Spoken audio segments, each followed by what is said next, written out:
பார்த்துக் கொண்டிருப்பது 24 news Tamil.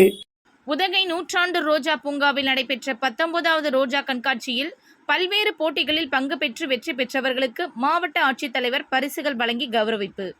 Best bloom of the show கோப்பையை அருவங்காடு வெடிமருந்து தொழிற்சாலைக்கு வழங்கப்பட்டது. கோடை சீசன் நிலவி வருவதால் சுற்றுலா பயணிகளின் பார்வைக்காக 3 நாட்களுக்கு ரோஜா பூங்காவில் வடிவமைக்கப்பட்டுள்ள ரோஜா வடிவமைப்பு அலங்காரங்கள் காட்சிப்படுத்தப்படும் என பூங்கா நிர்வாகம் அறிவிப்பு. நீலகிரி மாவட்டத்தின் முக்கிய கோடை நிகழ்வான 19வது ரோஜா காட்சி உதகை நூற்றாண்டு ரோஜா பூங்காவில் கடந்த 10ஆம் தேதி அரசின் தலைமைச் செயலாளர் மற்றும் வேளாண்மை உற்பத்தி ஆணையர், அரசின் முதன்மைச் செயலாளர் அபூர்வா ஆகியோர் துவக்கி வைத்தனர்.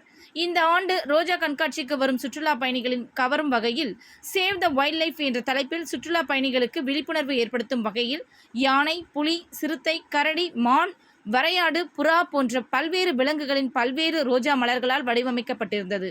இந்த ரோஜா கண்காட்சியினை நேற்று வரை 66,334 சுற்றுலா பயணிகள் கண்டு களித்துள்ளனர். 19வது உதகை ரோஜா கண்காட்சியினை சிறப்பிக்கும் வகையில் தோட்டக்கலை துறையின் மூலம் பல்வேறு கலை நிகழ்ச்சிகள் பார்வையாளர்களை உற்சாகப்படுத்தும் வகையில் நடைபெற்றது. மேலும் ரோஜா மலர்களை வளர்க்க ஊக்குவிக்கும் வகையில் பல்வேறு போட்டிகள் நடத்தப்பட்டது. இப்போட்டிகளில் மொத்தம் 29 போட்டியாளர்கள் பங்கேற்றனர். இன்று நீலகிரி மாவட்ட ஆட்சித்தலைவர் தலைமையில் 19வது ரோஜா கண்காட்சியின் நிறைவு விழா நடைபெற்றது.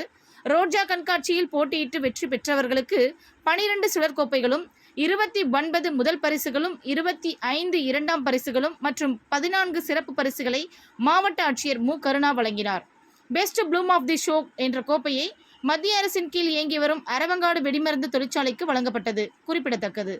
இந்நிலையில் கோடை சீசன் தற்போது நிலவி வருவதால் 19வது ரோஜா கண்காட்சியில் இடம்பெற்று இருந்த சேவ் த வைல்ட் லைஃப் என்ற தலைப்பிலான வனவிலங்குகளின் வடிவமைப்பு அலங்காரங்கள் 20, 21, 22 ஆகிய 3 நாட்களுக்கு தொடர்ந்து இருக்கும் என ரோஜா பூங்கா நிர்வாகம் தெரிவித்துள்ளது.